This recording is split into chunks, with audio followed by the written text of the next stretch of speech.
Hello student, आज की इस वीडियो में हम देखेंगे प्रोग्रामिंग इन सी के बारे में। जो सी लैंग्वेज है उसके बारे में बेसिक जो इंफॉर्मेशन है, इंट्रोडक्शन है, प्रोग्राम का स्ट्रक्चर है, आज हम इस वीडियो में देखेंगे।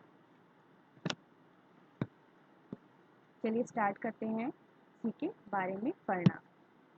देखिए, जो सी होता है एक general purpose high level programming language है जो कि पोर्टेबल एप्लीकेशन और फर्मवेयर को डेवलप करने के लिए यूज़ होती है।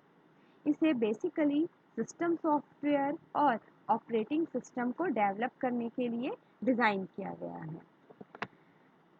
जो सी है इसे डेनिस रिची ने 1970 में बेल लैब्स में डेवलप किया था। जो सी है, सी की पहली मेन एप्लीकेशन थी यूनिक्स ऑपरेटिंग सिस्टम।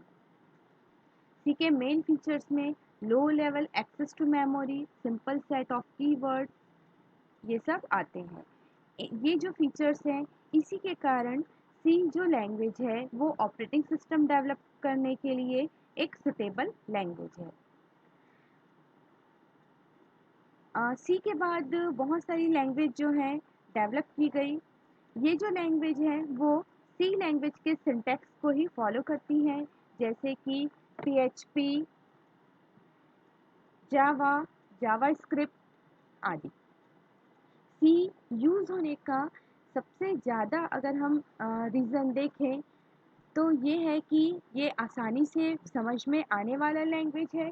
इसके अलावा ये एक स्ट्रक्चर्ड लैंग्वेज है। ये एफिशिएंट प्रोग्राम को प्रोड्यूस करता है। डिफरेंट लो लेवल एक्टिविटीज़ को ये हैंडल करने का काम करता है और ये वैरायटी ऑफ कंप्यूटर पर आसानी से कंपाइल हो सकता है। अब हम देखते हैं कि हम सी लैंग्वेज का क्यों यूज़ करते हैं। देखिए, सी जो है उसको बेसिकली हम देखें तो इनिशियली इसका जो यूज़ है वो प्रोग्राम्स को डेवलप करने के लिए इसका यूज़ होता था, या ऑपरेटिंग सिस्टम को बनाने के लिए इस सी लैंग्वेज का यूज़ होता था।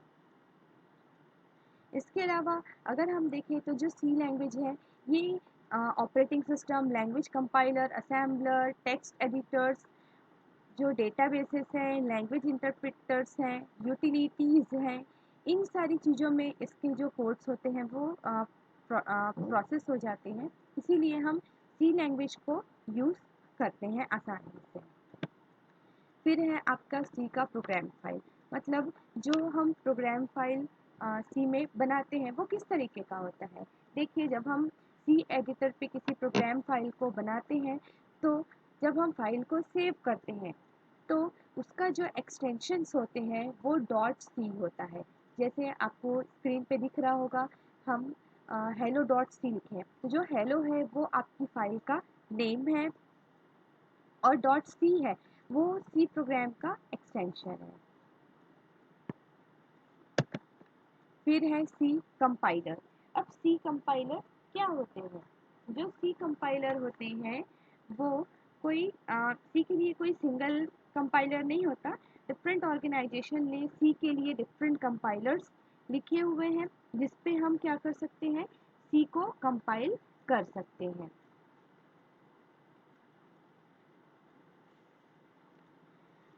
बेसिकली ये जो कंपाइलर होते हैं ये आपके प्रोग्राम्स को, जो हम यूज़र रीडेबल प्रोग्राम्स हम जो लिखते हैं उसे मशीन लैंग्वेज में कन्वर्ट करने का काम करते हैं। अगर हम देखें कंपाइलर की डेफिनेशन, तो कंपाइलर क्या करता है, कंपाइलर जो होता है वो हाई लेवल लैंग्वेज को मशीन लैंग्वेज या बाइनरी फॉर्मेट में कन्वर्ट करने का काम करता है। फिर है प्रोग्राम का स्ट्रक्चर। सी का प्रोग्राम का स्ट्रक्चर क्या होता है? देखिए, जो सी का प्रोग्राम का स्ट्रक्चर है आपको स्क्रीन पे दिख रहा होगा। सबसे पहले हमने क्या लिखा है, हैश इंक्लूड, फिर ब्रैकेट के अंदर stdio.h, उसके बाद हमने लिखा है इंट मैन और हमने ब्रैकेट ओपन और क्लोज कर दिया है। फिर माय फर्स्ट प्रोग्राम, फिर हमने लिखा है प्रिंट टैब और ब्रैकेट के अंदर लिखा है डबल कोटेशन के अंदर हेलो वर्ल्ड। फिर हमने लिखा है नेक्स्ट लाइन पे रिटर्न 0 और करली ब्रेस को बंद किया है। तो ये प्रोग्राम का एक स्ट्रक्चर है। इस तरीके से हम क्या करते हैं, सी प्रोग्राम लिखते हैं एडिटर पे। अब इसको हम डिटेल में पढ़ते हैं, ये जो प्रोग्राम लिखा हुआ है। सबसे पहले जो हम हैश साइन लगाते हैं उसे हम प्री प्रोसेसर भी बोलते हैं। क्या बोलते हैं इसे हम? Pre processor. ये जो प्री प्रोसेसर होता है इसका मतलब ये होता है कि कंपाइलर किसी भी कमांड को प्रोसेस करने से पहले प्री प्रोसेसर वाले कमांड को पहले प्रोसेस करेगा। फिर इसके बाद लिखा हुआ है stdio.h। ये जो है एक हेडर फाइल होती है जिसमें प्रोग्राम में यूज़ होने वाले फंक्शन की डेफिनेशन लिखी हुई होती है। फिर है आपका इंट मैन। ठीक है, जो इंट मैन होता है ये क्या करता है, ये एक फंक्शन है जो कि किसी भी प्रोग्राम को एग्जीक्यूट करते हैं।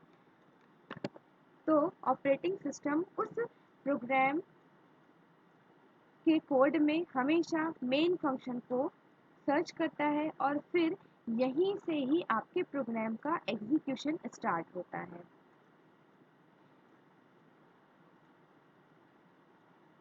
फिर है आपका नेक्स्ट प्रिंटफ। ये जो होते हैं ये फंक्शंस हैं।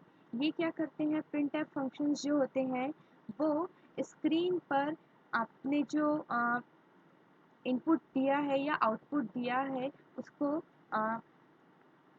शो करने का काम करते हैं। इसके अलावा है स्कैनएफ। स्कैनएफ फंक्शन जो होते हैं वो इनपुट लेने का काम करते हैं। मतलब ये डेटा को कंसोल से इनपुट डेटा को रीड करने का काम करते हैं। फिर है कंपोनेंट ऑफ सी स्ट्रक्चर। देखिए उसमें दिखाता है हेडर फाइल इंक्लूजन। ये जो हेडर फाइल्स होते हैं या ये जो कंपोनेंट्स होते हैं ये फाइल के एक्सटेंशन डॉट एच जो होते हैं उस पर क्या रहते हैं, पहले से ही डिक्लेयर्स रहते हैं। देखिए ये different types of header files हैं, जैसे stdef.h जिसे हम define several useful types and macros. ये क्या डिफाइन करते हैं, वेरियस यूजफुल टाइप और मैक्रो को डिफाइन करते हैं। फिर है stdint.h। इसके अलावा होता है stdio.h। बेसिकली आप अपने प्रोग्राम में stdio.h का यूज़ देखेंगे। ये जो है वो इनपुट और आउटपुट फंक्शन को डिफाइन करता है। फिर है stdlib.h, फिर string.h और math.h। ये जो हेडर फाइल्स होते हैं ये सी प्रोग्राम के जो कंपोनेंट्स होते हैं उसको कंटेन करके रखते हैं। फिर है आपका मेन मेथड।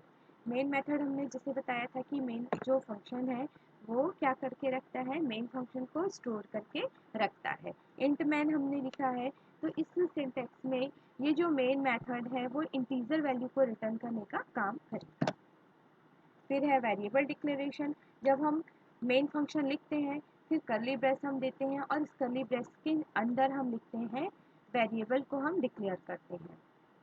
जैसे इंट ए, मतलब ए जो है वो वेरिएबल है और ये जो वेरिएबल है वो इंटीजर टाइप के डेटा को स्टोर करेगा। फिर है बॉडी। बॉडी में जो भी आउटपुट हमको स्क्रीन पे डिस्प्ले करना है हम इस पे लिखेंगे, या जो भी स्टेटमेंट आपको ऑपरेशन आपको जो परफॉर्म करना है या मैनिपुलेशन करना है, सर्चिंग शॉर्टिंग, ये इस बॉडी पार्ट पे हम करते हैं। फिर है आपका रिटर्न स्टेटमेंट। ये जो लास्ट पार्ट है किसी भी सी प्रोग्राम का, जो रिटर्न स्टेटमेंट्स होते हैं ये क्या करते हैं, ये किसी वैल्यू को जो है रिटर्न करने का, फंक्शन से वैल्यू को रिटर्न करने का काम करते हैं। देखिए लास्ट में हमने लिखा है रिटर्न 0। तो ये आपके प्रोग्राम जो सी प्रोग्राम है इसका एक बेसिक स्ट्रक्चर था और हमने देखा हर स्ट्रक्चर का, हर एक लाइन का अपना एक मीनिंग है। Okay, thank you. आगे की वीडियो में हम और सी के आगे प्रोग्राम के बारे में बताएंगे।